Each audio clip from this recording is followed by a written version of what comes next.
La question du jour, faut-il insérer C. Wood dans le 5 de base des Lakers? Bien sûr, il y a des arguments pour et des arguments contre. Commençons d'abord par les arguments pour. L'équipe serait meilleure au rebond, puisque on aurait directement le big line-up. Ce serait une meilleure équipe au niveau du scoring, puisque Christian Wood a la possibilité de scorer avec une aisance assez intéressante.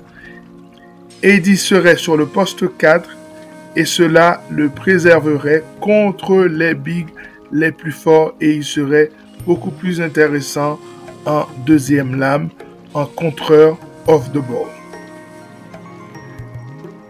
Mais un tel système comporte aussi des risques. Ce sont bien entendu les arguments contre. Parmi les arguments contre, la défense des Lakers serait plus médiocre. L'équipe serait beaucoup plus lente et il n'y aurait pas de possibilité d'avoir dans ce même 5 de base un joueur comme Wood à côté de D'Lo et Reeves. La défense des Lakers serait catastrophique. Mais surtout, l'argument le plus important, c'est que LeBron James, à 39 ans, serait sur le poste 3. Et là, chaque soir, il aurait à se coltiner un wing talentueux, scoreur athlétique et très mobile.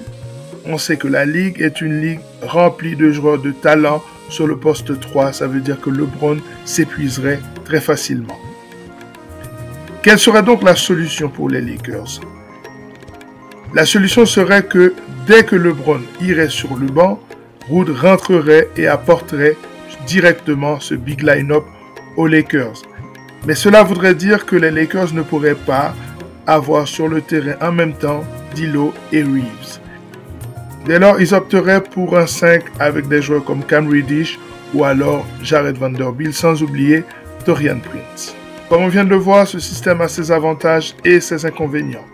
Le tout serait d'avoir un 5 avec LeBron, AD et Wood, mais sur des petites séquences du jeu, mais pas trop longtemps.